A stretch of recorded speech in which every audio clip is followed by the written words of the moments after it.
Baş dönmesi pek çok farklı sağlık sorunundan kaynaklanabiliyor. Bu nedenle baş dönmesinin altında yatan sebebi tespit etmek çoğunlukla zor olabiliyor.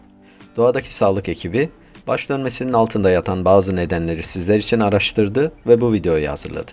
İyi seyirler ve lütfen sağ alt köşedeki kutucuğa tıklayıp kanalımıza abone olmayı unutmayınız. İnternette insanlar baş dönmesi neyin belirtisi olabilir? Baş dönmesi ne zaman tehlikeli olur?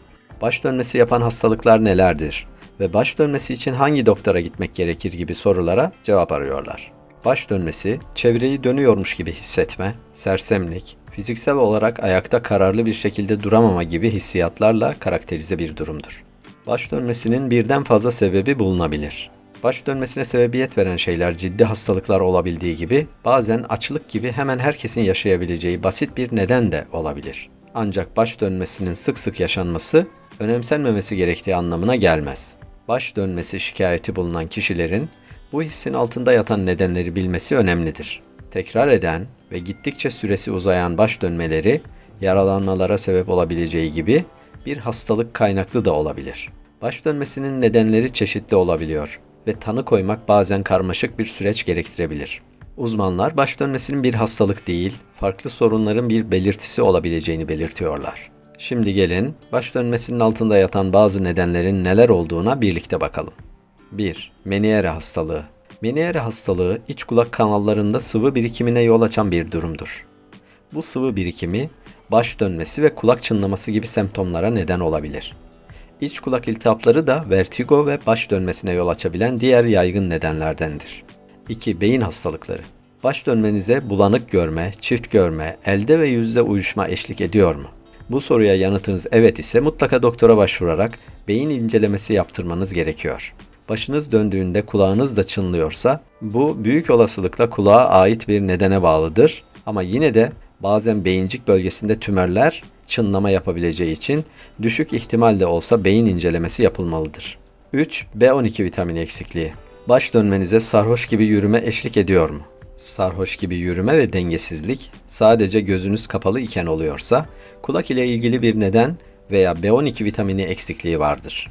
Sarhoş gibi yürüme ve dengesizlik göz açıkken de oluyorsa mutlaka beyin incelemesi yapılmalıdır.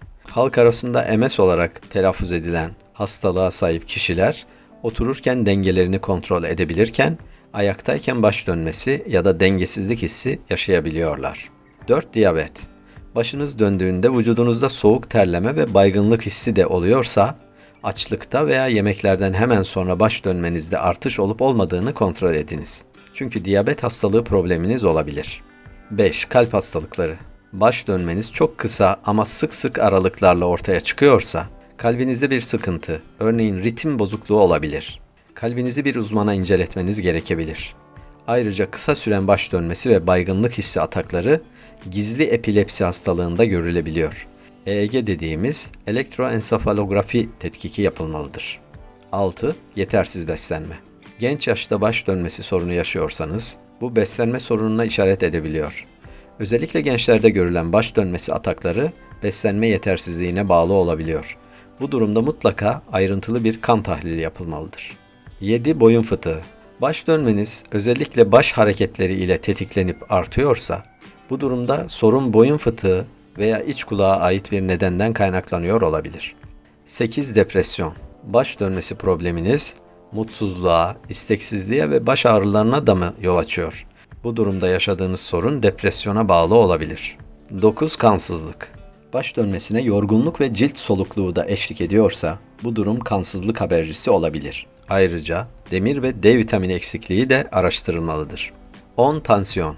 Baş dönmeniz ani ayağa kalktığınızda ya da dik bir merdiven çıkarken mi oluyor?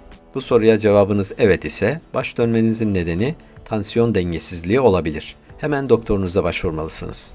11. Migren. Baş dönmeniz şiddetli baş ağrısı olarak bilinen migren atakları sırasında ortaya çıkıp sık sık tekrar ediyorsa bu vestibüler migren olarak adlandırılan migrene bağlı gelişen baş dönmesi ataklarına işaret etmektedir. 12. Susuzluk. Susuz kaldığınızda başınız dönüyor mu? Bu soruya cevabınız evet ise baş dönmenizin nedeni su kaybının en sık belirtisi olan susuzluk hissi olabilir.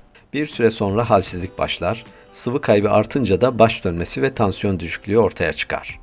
baş dönmesinin altında yatan bazı nedenleri anlattık.